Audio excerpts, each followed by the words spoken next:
Olá, viajantes e corredores! Eu sou o Jaime do canal Pronto para Correr. E como já viram, estou em Sevilha para correr a meia maratona e também para te apresentar essa cidade que, para mim, é a que melhor representa o estereótipo espanhol. Quando pensamos em Espanha, certamente logo vem à nossa cabeça muitos elementos culturais que são daqui de Sevilha. E como sempre digo nesses vlogs de viagem que faço, esse vídeo é para todos. Para aqueles que já conhecem a cidade, mas querem relembrar e quem sabe ouvir novas histórias e curiosidades, também é para aqueles que não conhecem poderem ter um momento de entretenimento viajando sem sair do lugar, também serve de guia para aqueles que estão planejando viajar para Sevilha e, é claro, é para você, corredor, que é a alma desse canal, poder ver trechos da meia maratona enquanto passeia comigo pela cidade. E antes de você visitar Sevilha, seja pessoalmente ou aqui comigo pelo vídeo, você deve ter noção do contexto histórico da formação e evolução da cidade para entender melhor o que verá por aqui. Eu vou fazer aquela pílula histórica bem rápida para não ficar chato.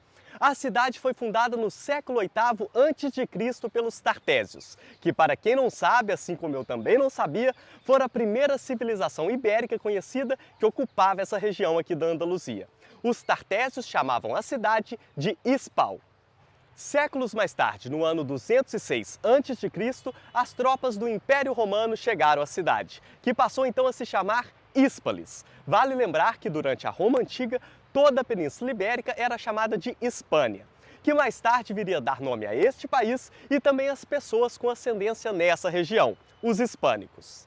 E seguindo em frente na história, assim como grande parte da Península Ibérica, ou Hispânia, como acabei de chamar, a cidade teve seu período visigodo e posteriormente, no início do século VIII d.C., mais precisamente no ano de 711, começa o período da ocupação muçulmana.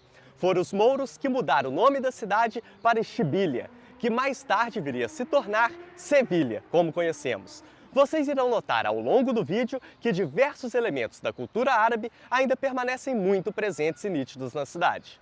Passados alguns séculos, o período da ocupação moura em Sevilha chega ao fim através da Reconquista Cristã no ano de 1248. E o então rei Fernando III de Castela e Leão escolhe a cidade para ser uma das capitais do seu reino. Essa troca de domínio entre os povos romanos, visigodos, mouros e cristãos é semelhante aos que já relatei nos vídeos que fiz em Lisboa e em Valência com algumas poucas variações. Mas agora que já contei o processo de formação da cidade, bora ao que mais interessa, que é conhecer Sevilha. Mas antes, bora para a linha de largada da meia maratona, que ela já vai começar. E aqui vamos nós para a meia maratona de Sevilha. Vai começar!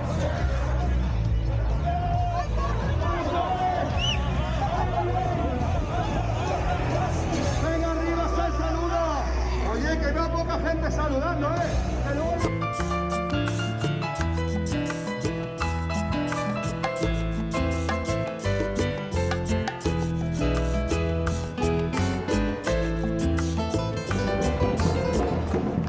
E já vamos começar a conhecer a cidade de Sevilha.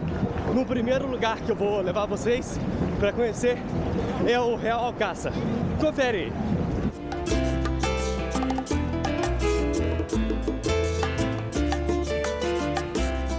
Vou começar a apresentar a cidade por um dos palácios reais mais antigos do mundo, ainda em uso na atualidade, já que serve como alojamento para membros da família real quando estão aqui em Sevilha. Atrás desses muros fica o Real Alcázar. Esse local representa muito bem essa troca de domínio entre os diversos povos que citei agora há pouco. Isso por já ter sido o assentamento romano e visigodo. Mas o aspecto atual que veremos na nossa visita começou a ser construído no ano 713, depois da conquista de Sevilha pelos árabes. Bora lá dentro que irei te mostrar a beleza dos jardins e palácios guardados pelo muro dessa fortificação. E como curiosidade, o nome Alcázar significa fortaleza.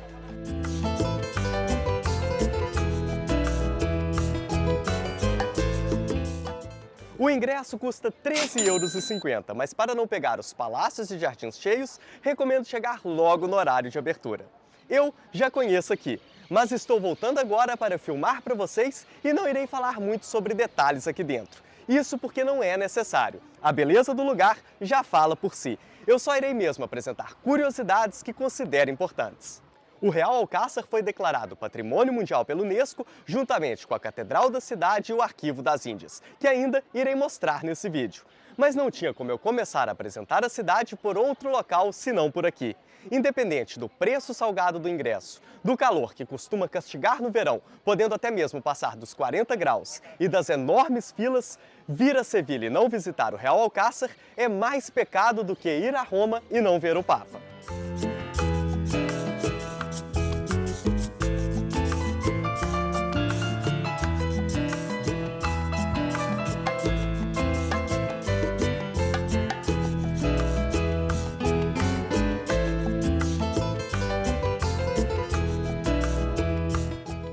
E para quem gosta de filmes e séries, pode já saber que grandes produções passaram por Sevilha. O Real Alcázar serviu de cenário para o filme Cruzada, lançado em 2005. Mais especificamente o Pátio das Donzelas, que é talvez o local mais cinematográfico desse complexo.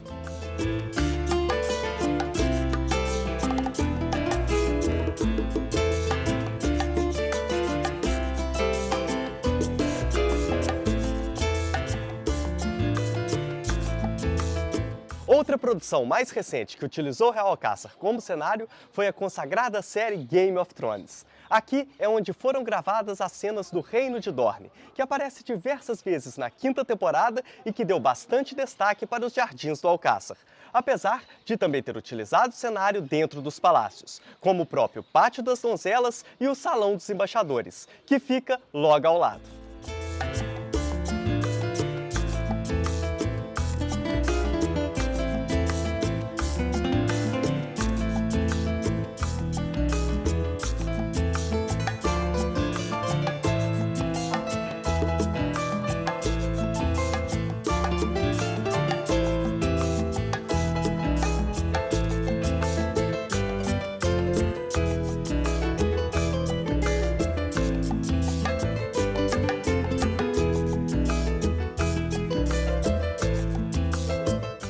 Eu disse lá do lado de fora que o que encontramos aqui hoje começou a ser construído durante o domínio muçulmano.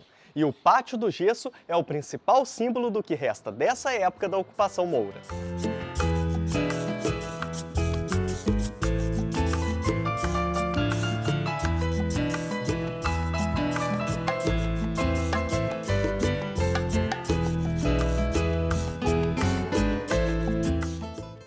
Mas aí você pode estar pensando que todo o resto que mostrei até agora parece também ter origem árabe, e realmente parece, mesmo tendo sido construídos após a Reconquista cristã.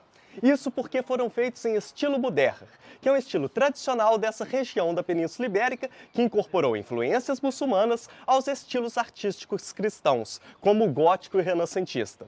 Esse diálogo entre estilos, que traz como resultado estéticas parecidas, é muito harmonioso, além de ter evitado que tudo isso aqui se transformasse numa salada de estilos arquitetônicos.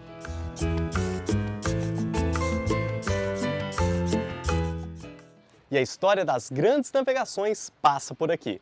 Os reis católicos Fernando de Aragão e Isabel de Castela, que foram fundamentais na unificação da Espanha, principalmente através da Reconquista cristã, tornaram o Real Alcázar até mesmo sede da corte. Foi daqui que Cristóvão Colombo convenceu a rainha Isabel a deixá-lo ir em busca de novas terras, que culminou com a sua chegada ao continente americano. Depois da chegada dos europeus à América, funcionou aqui no Real Alcázar a Casa de Contratación, ou Casa de Contratação. Era aqui que eram decididas as viagens exploratórias e comerciais ao Novo Mundo pelos espanhóis. A maior expedição dessa época foi negociada aqui pelo navegador português Fernão de Magalhães, que a serviço da Coroa de Castela fez a primeira viagem da história de circunnavegação ao globo, ou seja, foi a primeira viagem em volta da Terra que aconteceu entre 1519 e 1522.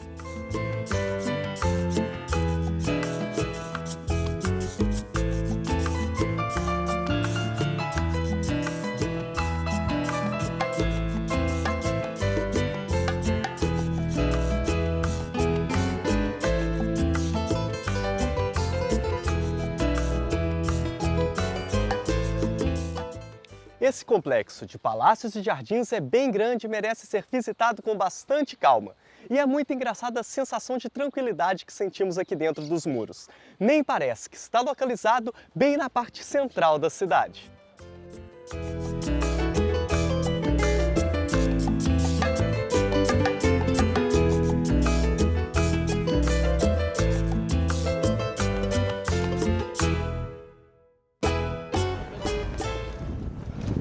E agora aqui às margens do rio Guadalquivir, temos a Torre del Ouro, que é um dos pontos turísticos e símbolos da cidade de Sevilha.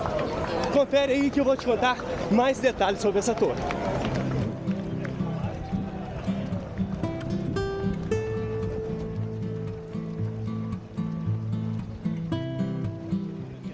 Aqui às margens do rio Guadalquivir está esse que é um dos monumentos mais emblemáticos de Sevilha, a Torre del Ouro, que foi construída pelos árabes no século XIII para controlar o acesso à cidade de quem vinha pelo rio. O nome Torre del Ouro não tem ligação com o metal precioso em si, e nem por uma falsa crença que dizia que ela era revestida por azulejos. O nome se deu pela mistura de argamassa de cal e palha prensada utilizadas no reboco da torre, e principalmente pelo brilho dourado que a torre então projetava no rio.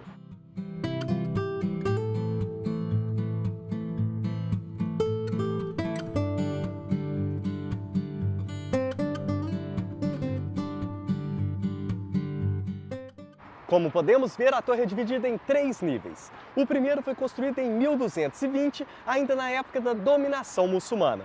O segundo nível já foi feito no século XIV, a mando do rei Pedro I de Castela. E o terceiro nível, que vemos aqui hoje em forma circular, diferente dos 2 níveis abaixo, que tem um formato de um polígono de 12 lados, foi construído em 1760, após o terceiro nível anterior ter sido danificado pelo terremoto de Lisboa em 1755. História que quem assistiu o vídeo que fiz em Lisboa já sabe muito bem. Além da função inicial de controlar o acesso à cidade, na Idade Média a torre também serviu de prisão. E corre a boca pequena que a torre também servia para encontros às escondidas do rei com suas amantes. Isso nunca teremos confirmação.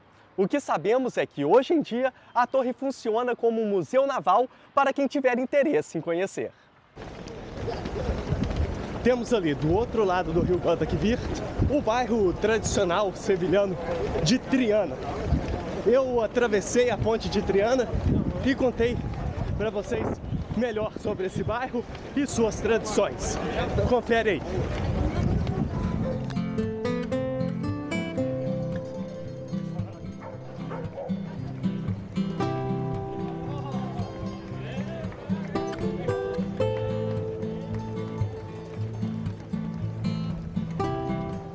Acabei de atravessar a Ponte de Triana, como é popularmente chamada, já que o nome oficial é Ponte Isabel II, e cheguei em Triana, esse bairro típico sevilhano que é tradicionalmente associado ao flamenco.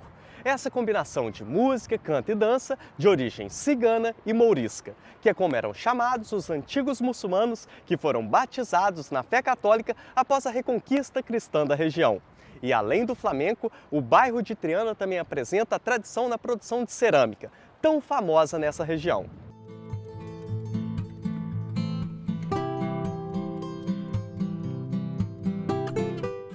Sobre o flamenco, eu tenho que dizer que em 2010 o flamenco foi declarado Patrimônio Cultural Imaterial da Humanidade pela Unesco. E o curioso é que, inicialmente, o flamenco tinha apenas o canto, sem nenhum acompanhamento. Mas depois começou a ser acompanhado por violão, palma, sapateado e dança. E se tornou esse símbolo tão emblemático não só desse bairro, dessa cidade, mas sim desse país. E aqui em Sevilha, possivelmente, você vai conseguir ver apresentações de flamenco nas ruas e pontos turísticos. Mas também poderá ir às casas especializadas chamadas de tablaos ou tablados, caso queira algo a mais.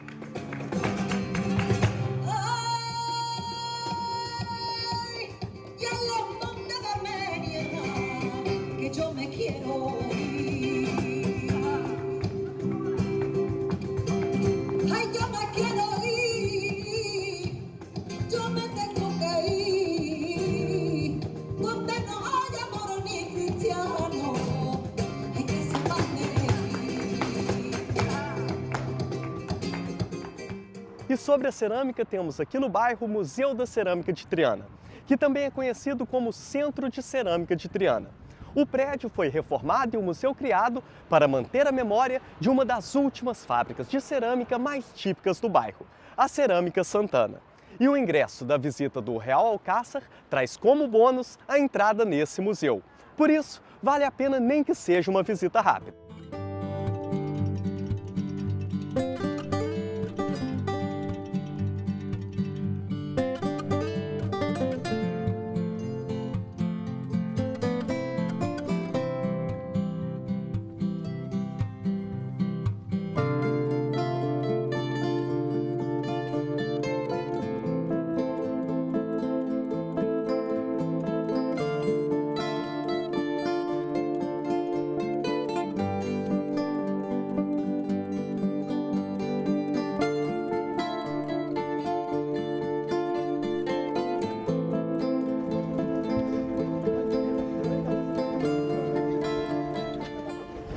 Essa é a primeira vez que eu faço uma meia maratona com o Manguito, não é? Estamos em janeiro, fim de janeiro, e é o meio do inverno aqui na Europa.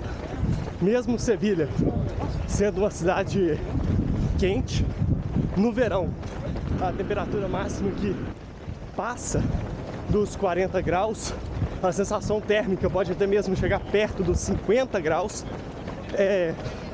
No inverno também, nesses dias aqui que eu tô gravando os vídeos, eu sinto bem confortável. A máxima ali no meio da tarde ronda os 20 graus, mas logicamente a corrida tá sendo, né, nas primeiras horas da manhã, e largamos com 9 graus, sensação térmica de 7. Por isso eu preferi vir de Manguito. E essa meia maratona, a organização chama ela da meia maratona mais plana da Europa. E a maratona, logicamente, eles também chamam da maratona mais plana da Europa. Mas aí você pode me perguntar, por que o recorde mundial feminino e masculino não é daqui?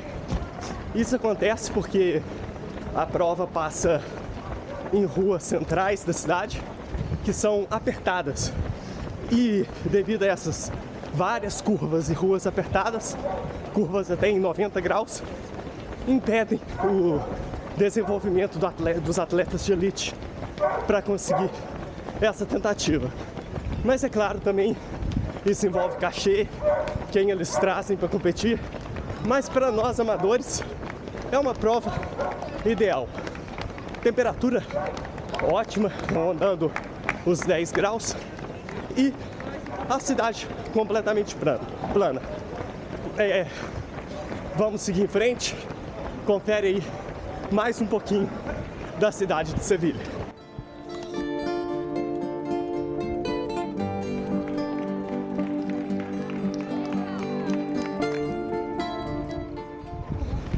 Mesmo não sendo a favor das touradas, tenho que mostrar, né? Porque é um ponto turístico. Estou passando agora em frente à Plaza de Touros de Sevilha. Essa aqui podemos dizer que é a principal praça de touros de toda a Espanha. Confere aí.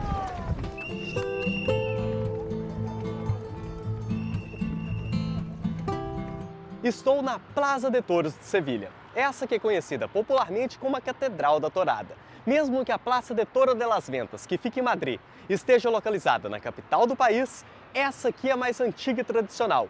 Por isso é considerada pelos toureiros e apreciadores como a mais emblemática da Espanha. Eu disse lá na abertura desse vídeo que Sevilha é, na minha opinião, a cidade que melhor representa o estereótipo espanhol. E sabemos que entre os diversos elementos característicos da Espanha estão as touradas, tema que gera discussões e que divide a sociedade espanhola, como eu já disse no vídeo que fiz lá em Valência. Precisamos entender que, apesar das touradas serem parte da cultura do país e do seu povo, esse esporte, se é que podemos assim chamar, é também uma crueldade sem tamanho contra os animais. E mesmo achando que, felizmente, as touradas vão chegar ao fim nos próximos anos, principalmente pela mudança de pensamento das novas gerações, eu não acredito que esses locais devam ser destruídos, mas sim que possam ser transformados, quem sabe num ponto de interesse cultural, artístico e turístico.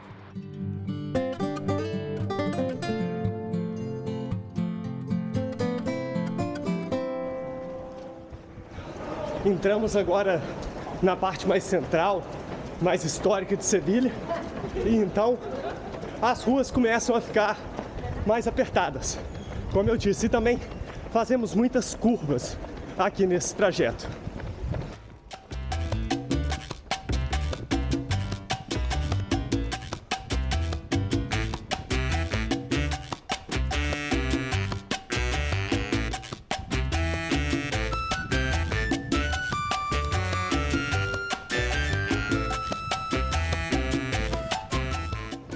Essa meia maratona aqui, eu inseri ela no meio de uma periodização. Esse ano eu programei fazer 2 periodizações completas, então essa aqui não é minha prova-alvo do primeiro semestre do ano, mas sim ela está mais ou menos no meio da periodização para fazer uma prova-alvo lá pro mês de abril, mais ou menos. Então, é uma prova que eu estou usando como se fosse um longão, como se fosse um treino. Só que, claro que colocamos número no peito e tem linha de largada e linha de chegada. Não corremos no pace de treino, podemos assim dizer. Um pouquinho a mais. Mas ainda não estou forçando, não estou fazendo força, tanto que vocês conseguem ver que eu consigo conversar com a câmera tranquilamente e aproveito para fazer um treino desses, um treino bom dentro de uma prova e gravar um programa de uma cidade espetacular para vocês.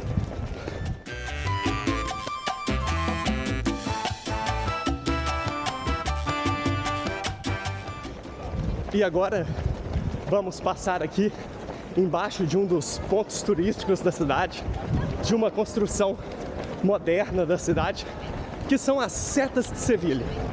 Eu vou apresentar com detalhes ela para vocês. Confere aí.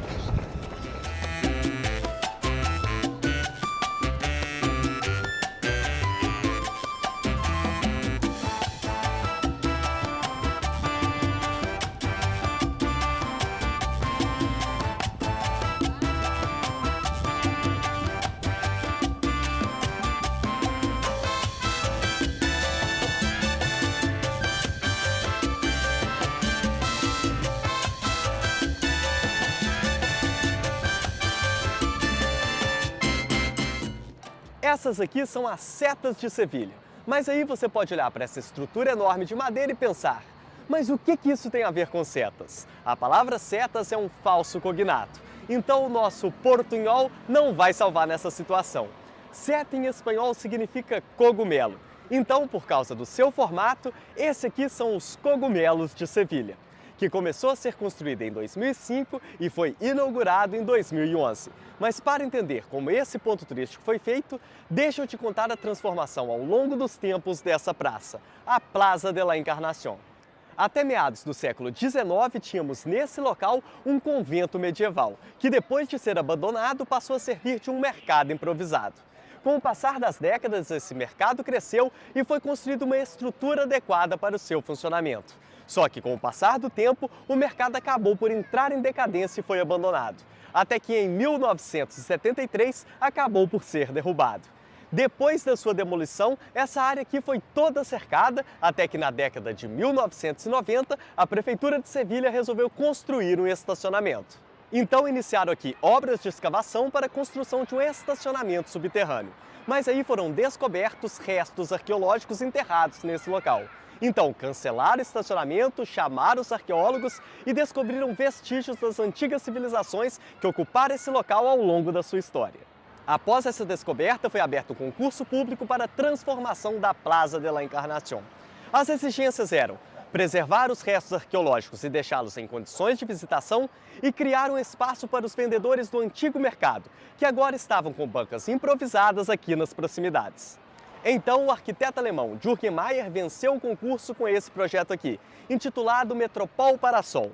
A ideia inicial era para que essa fosse uma estrutura metálica, porém houve uma série de problemas no projeto e execução, e por fim tiveram que trocar o material para um tipo especial de madeira finlandesa, o que gerou um enorme custo adicional e sofreu críticas pesadas por parte da população. Mas agora deixa eu falar dessa bela estrutura moderna que contrasta com os demais pontos turísticos da cidade. Ela é composta por 6 guarda-sóis em formato de cogumelo. Por isso o nome de Metropol Parasol foi mudado oficialmente para Setas de la Encarnación ou Setas de Sevilha. E tem uma área de 150 por 70 metros e uma altura aproximada de 26 metros, sendo assim considerada a maior estrutura de madeira do mundo. No seu subsolo funciona o Antiquário, onde encontra o Museu Arqueológico, e o ingresso do Real Alcázar também permite que você visite o antiquário.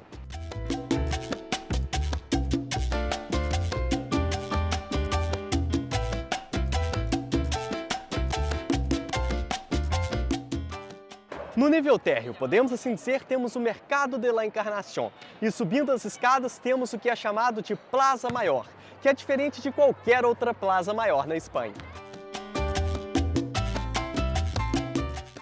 E no nível superior podemos andar por toda a estrutura e contemplar a vista dessa cidade do alto. O ingresso para subir aqui custa 5 euros. E uma dica interessante é já vir aqui no fim da tarde. Isso porque a cidade é completamente plana. E assim, quem gosta de ver o pôr do sol em viagens a partir de algum mirante, não vai ter isso por aqui. Por isso, esse local acaba por ser a melhor opção.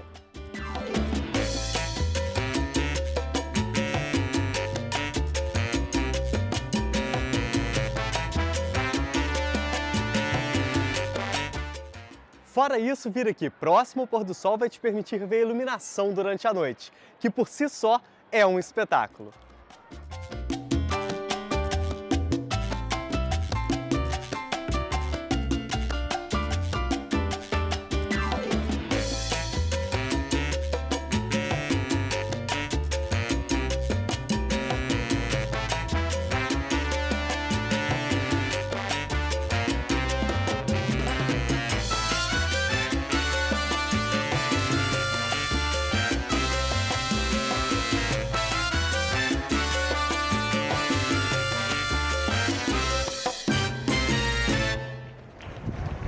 E agora estamos aqui bem no centro histórico da cidade. Vamos passar agora ao lado da Catedral de Sevilha, esse ponto histórico.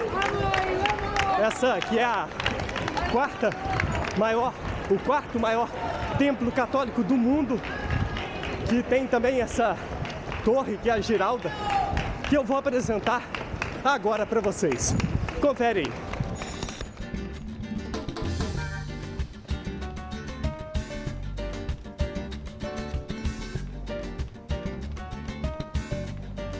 Estou em frente ao cartão postal da cidade de Sevilha. Essa torre aqui, que fica junto à Catedral de Sevilha, é a Giralda, ou Giralda, como quiserem. Mas você pode estar aí pensando, por que a torre é o cartão postal da cidade e não a catedral em si? Eu vou te contar o porquê, apesar de que não consigo falar da Giralda sem falar da catedral. Antes de termos aqui a catedral, tínhamos uma mesquita, que foi construída, logicamente, durante o período da ocupação muçulmana, tendo sido inaugurada em 1182. E para quem não sabe, as mesquitas têm uma torre chamada de minarete. E essa daqui foi inspirada no minarete da mesquita Kutumbia, que fica em Marrakech, no Marrocos. Mas como já contei para vocês, em 1248 houve a reconquista cristã por parte dos reis católicos. E após a tomada da cidade, os católicos acabaram por utilizar a mesquita como se fosse uma igreja católica durante cerca de um século e meio. Durante esse período, o prédio se deteriorou muito, principalmente por causa de um terremoto em 1356. Então, no início do século XV, decidiram derrubar a antiga mesquita e construir uma catedral totalmente católica. Assim, em 1434, inicia a construção dessa catedral aqui. Mas eu estava contando da torre, não é? Pois é. Toda a antiga mesquita foi derrubada, menos o minarete. Então, essa torre, junto com o Pátio das Laranjeiras, que eu mostro daqui a pouco, são os únicos 2 pontos que sobraram da antiga mesquita. E são evidentes os elementos árabes presentes na torre. Ao minarete foi adicionada uma nova estrutura para que pudesse comportar os sinos da catedral. Os muçulmanos colocam torres nas mesquitas não para instalar sinos, mas sim para que a voz do almoadem, que é aquele que anuncia as 5 chamadas diárias para as orações, consiga chegar mais longe. Mas até agora eu não falei por que a torre chama Giralda. Isso é porque, além da estrutura para comportar os sinos, no alto da torre foi instalado um catavento com uma figura humana. E esse catavento leva o nome de Giralda, porque é aquele que gira. Só que o termo Giralda passou a nomear não somente o catavento, mas sim a torre inteira.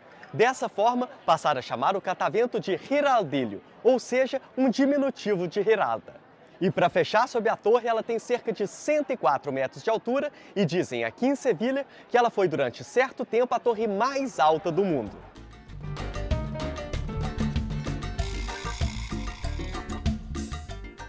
Agora deixa eu falar da catedral em si.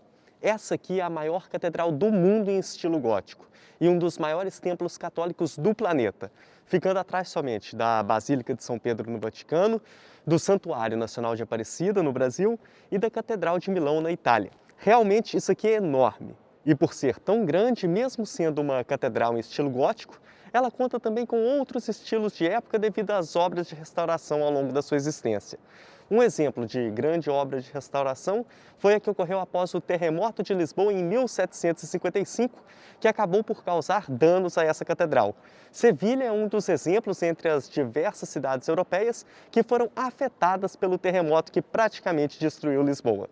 Agora, aqui dentro da catedral, eu vou te mostrar 2 pontos que são muito interessantes e, logicamente, também vamos subir juntos a Giralda. O ingresso para entrar aqui na catedral e fazer esse circuito visita a catedral e subir na Giralda custa 12 euros. O primeiro ponto que eu vou mostrar aqui dentro da catedral é a capilha maior, que é o altar principal da catedral, que infelizmente fica protegido por portões. E para observarmos os seus detalhes, temos que olhar através de suas grades. E são muitos detalhes, já que este é o maior retábulo de toda a Igreja Católica. Levou mais de 8 décadas para ficar pronto e representa diversos momentos da vida de Jesus e de Maria.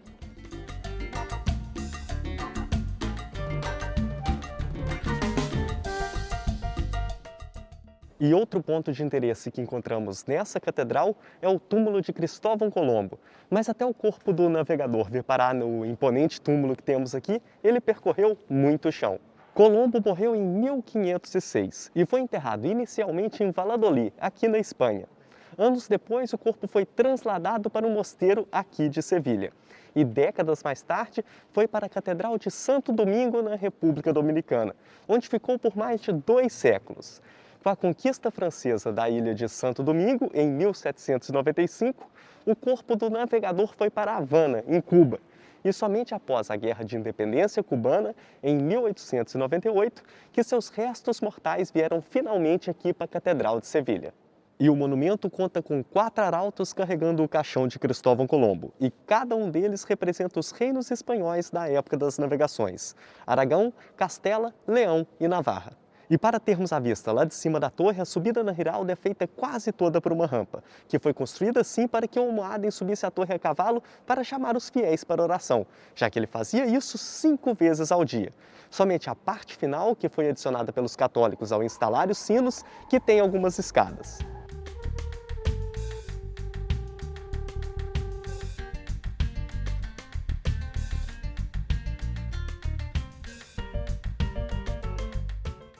E antes de deixar a catedral, passamos pelo Pátio de los Naranjos, ou Pátio das Laranjeiras, que, como falei para vocês, essa parte também é remanescente da época da antiga mesquita. Era aqui que os fiéis muçulmanos lavavam mãos, pés e rosto antes das orações. E o nome Pátio das Laranjeiras é autoexplicativo, como podemos ver, não é? Principalmente nessa época de inverno, onde os pés ficam carregados de laranja. Porém, essas laranjas não são adequadas para o consumo, por serem muito amargas. Por isso, ninguém toca nelas. E não temos laranjas só aqui, mas também em diversos outros pontos da cidade.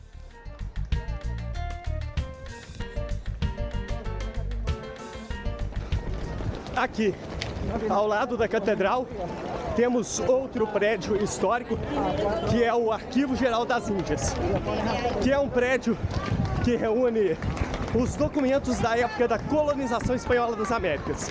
Vou contar em detalhes para vocês. Confere aí.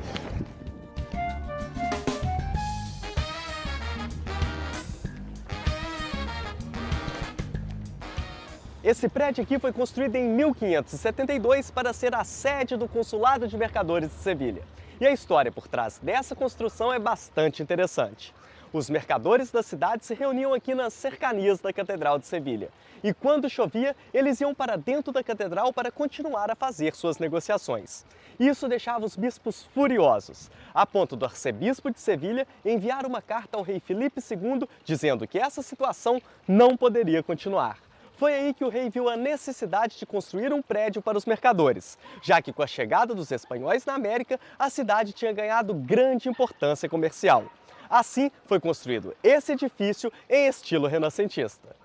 Com o passar dos séculos, já não funcionava mais aqui esse consulado de mercadores. E em 1785, o rei Carlos III decide transformar o prédio no Arquivo Geral das Índias, um local para centralizar todos os documentos referentes às colônias espanholas na América. Talvez você possa achar estranho o termo Índias, mas era assim que os espanhóis se referiam às suas colônias na América. Não confundir com o termo Índias utilizado pelos portugueses naquela época, que se referia às regiões do Oriente onde negociava especiarias. Hoje, o arquivo conta com cerca de 43 mil documentos e 8 mil mapas. Entre eles, o mais importante é o Tratado de Tordesilhas, esse mesmo que você ouviu muito na escola. Um documento que dividia as terras descobertas e ainda por descobrir, vamos assim dizer, entre espanhóis e portugueses. O prédio é aberto a visitas e a entrada é gratuita. Porém, logicamente, o público não tem acesso a esses arquivos em si e seus documentos, que são destinados somente para visitas técnicas de historiadores e pesquisadores desse período. Mas somente pelo prédio em si já vale muito a pena.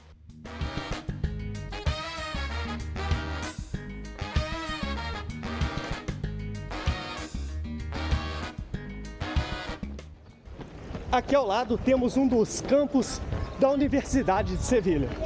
Mas esse prédio é um prédio histórico porque é aqui que funcionou a Real Fábrica de Tabacos. Um gigantesco prédio industrial construído no século XVIII. Confere aí que eu conto os detalhes desse monumento para vocês.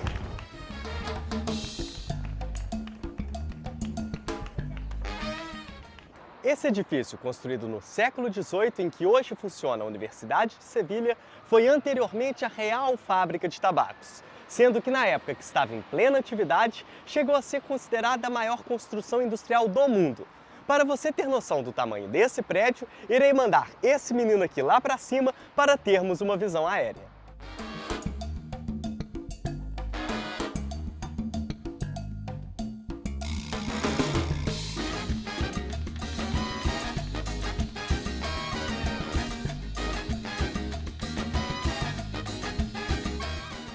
Voltando aqui para a Terra, vou te contar o contexto e a importância do tabaco para a cidade de Sevilha. Os espanhóis foram os primeiros povos a terem contato com o tabaco na América. E fora isso, a cidade de Sevilha tinha um monopólio de todo o comércio com as Índias. O primeiro contato com a planta do tabaco aconteceu logo após a chegada dos espanhóis na América em 1492. E já nos próximos séculos, o comércio da planta cresceu exponencialmente. E devido à sua grande demanda, foi necessária a construção dessa enorme fábrica de tabacos, sendo essa aqui a primeira fábrica de tabacos construída na Europa e também considerada o edifício industrial mais importante da Espanha no século XVIII.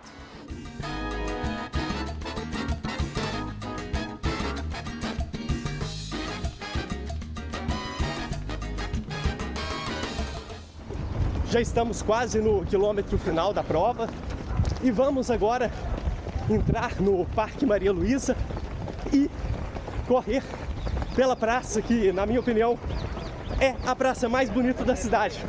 Quem sabe essa é a praça mais bonita de toda a Espanha. E eu vou contar em detalhes sobre a Plaza de Espanha agora aí para vocês. Mas antes, pega o visual da meia maratona cruzando essa maravilhosa praça.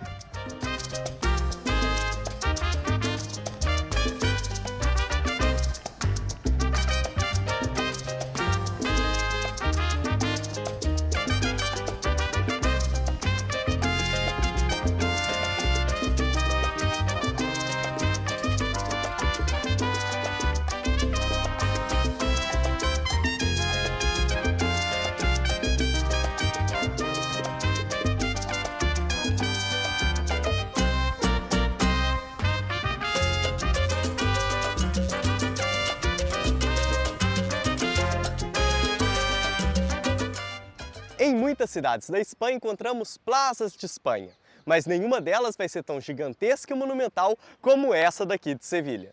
Desenhada numa mistura entre os estilos New Moderna e Art Deco pelo arquiteto sevilhano Aníbal Gonçalves para ser o ponto central e símbolo máximo da exposição ibero-americana de 1929. Mas calma lá que eu explico tudo isso.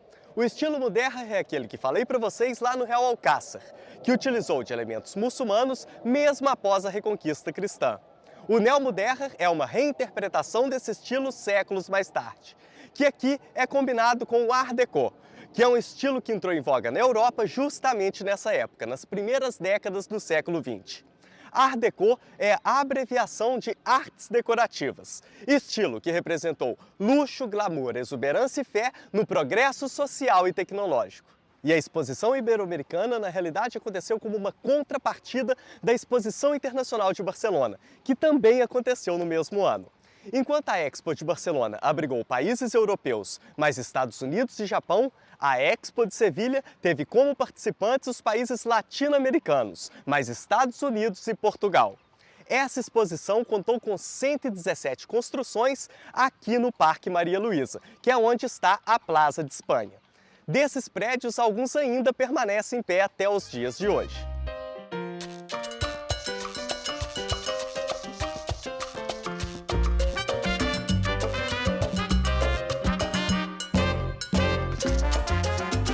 Como já disse, o destaque é essa gigantesca praça que levou 15 anos para ser construída, contando diariamente com cerca de 1.000 trabalhadores. E ela hoje não é só um símbolo das cidades, como também é um dos símbolos da Espanha. E a beleza imponente dessa praça também se dá pela utilização de algo muito característico daqui, a cerâmica, como já contei para vocês lá no bairro de Triana. Eu disse no Real Alcázar que grandes produções já passaram por Sevilha. E não ficaram limitados somente lá. Essa praça também serviu de cenário para filmes. Foram gravadas aqui cenas do filme Lawrence da Arábia, de 1962.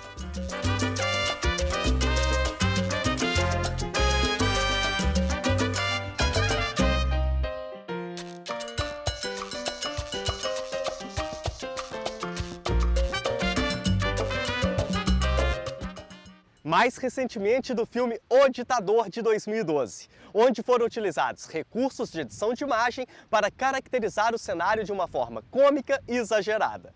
E também serviu de cenário para Star Wars Episódio 2, Ataque dos Clones, de 2002, onde a praça representou o planeta Naboo, que também contou com recursos de edição de imagem para dar um aspecto mais futurista.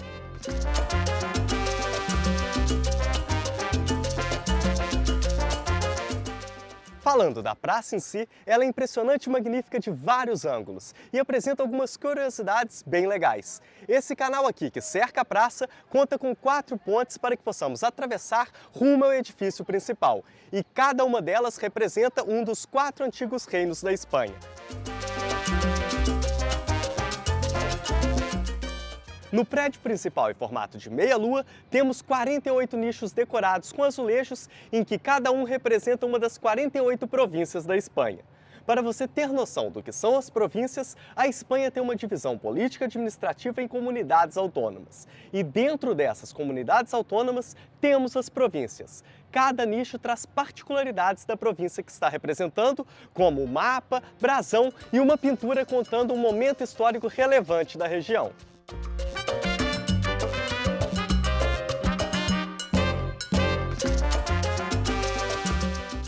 A Espanha conta com 50 províncias e na praça temos representadas 48 províncias. Já te conto o porquê dessa diferença.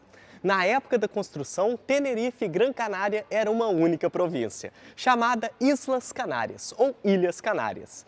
E a província sede, que é Sevilha, também não está representada nos nichos.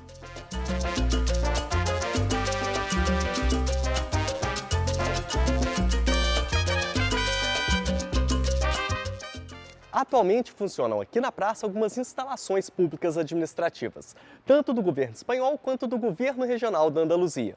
Por isso não temos acesso a todo o prédio. Mas se a pessoa quiser atentar a detalhes, ela poderá ficar horas passeando por toda a extensão da praça, além de também poder fazer um passeio pelo Parque Maria Luísa.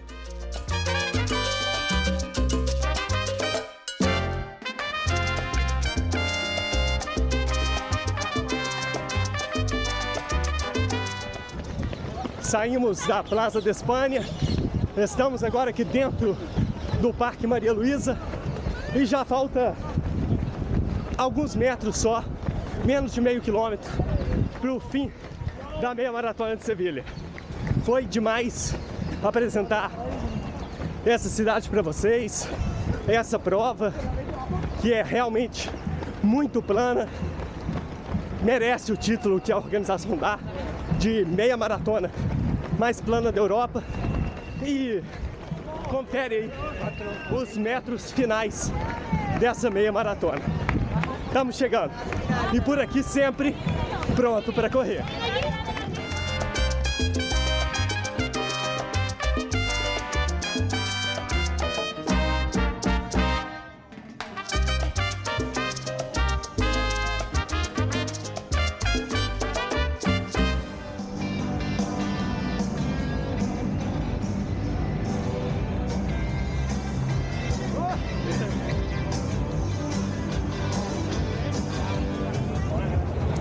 E mais uma prova finalizada.